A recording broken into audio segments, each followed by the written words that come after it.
ইলিশ মাছ দিয়ে তৈরি রেসিপির কোনো শেষ নেই। মাঝে মাঝে চিন্তা করি ইলিশ মাছের মাথাটা দিয়ে কি করা যায়। তাই আজকের রেসিপি ইলিশ মাছের মাথা দিয়ে কচু ঘাটি। আশা করি আপনাদের রেসিপিটি অনেক ভালো লাগবে। কচুগুলোকে ছোট ছোট করে কেটে ধুয়ে পরিষ্কার করে নিয়েছি। প্রথমেই কচুগুলোকে রান্নার জন্য কচুগুলোকে সিদ্ধ করে নিতে হবে।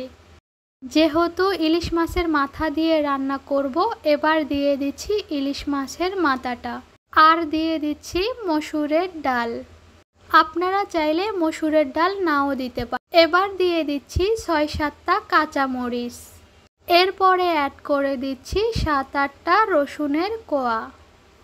এই পর্যায়ে আমি কোনো প্রকার লবণ অ্যাড করব না, কারণ মসুর ডালে লবণ দিলে সিদ্ধ হতে অনেকটা সময় লাগে। কচু শাক ও ডালগুলোকে সিদ্ধ হওয়ার জন্য দিয়ে দিচ্ছি পরিমাণ মতো পানি।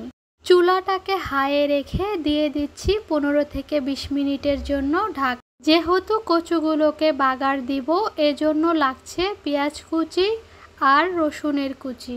15 থেকে 20 মিনিট পরে ঢাকনাটিকে খুলিয়ে কিছুটা পানি শুকিয়ে এসেছে এবং কচুগুলো সম্পূর্ণ সিদ্ধ হয়ে গেছে। নতুন নতুন রাঁধুনিরা যারা কচু রান্না করতে পারেন না, তারা অবশ্যই এভাবে একবার ইলিশ মাছের মাথা দিয়ে কচুটা রান্না করবেন, দেখবেন অনেক মজা লাগবে। এবার একটা ঘুটনির সাহায্যে গরম অবস্থায় কচুগুলোকে ভালো করে ম্যাশ করে নিতে হবে। আর হ্যাঁ, আপনারা চাইলে কচুগুলোকে ব্লেন্ডারের সাহায্যে ব্লেন্ড করে নিতে পারেন। অবশ্যই কচুটাকে ঠান্ডা করে ব্লেন্ড করে নিতে হবে। কচুগুলোকে আমার ম্যাশ করানো শেষ। এবার একটি প্যানে পরিমাণ মতো তেল দিয়ে দিচ্ছি জিরা। জিরাগুলোকে দেওয়ার পর 1 মিনিটের মতো ভেজে নেব। এরপর দিয়ে দিচ্ছি কেটে রাখা রসুনের কুচিগুলোকে।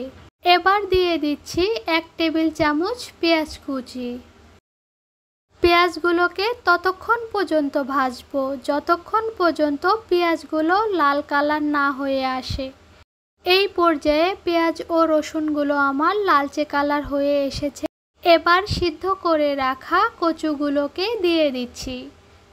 এবার কোনো প্রকার ঢাকনা কিন্তু আমি দেব না।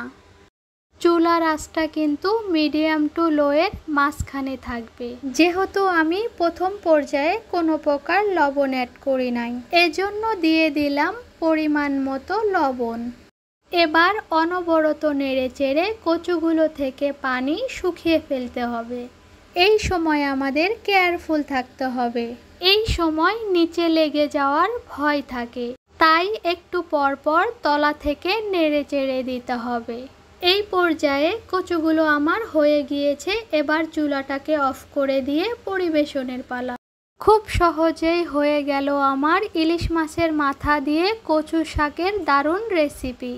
আশা করি রেসিপিটি আপনাদের ভালো লেগেছে। ভালো লেগে থাকলে লাইক, শেয়ার, কমেন্ট করতে ভুলবেন না। সবাই ভালো থাকবেন, সুস্থ থাকবেন, আমার জন্য দোয়া করবেন। আল্লাহ হাফেজ।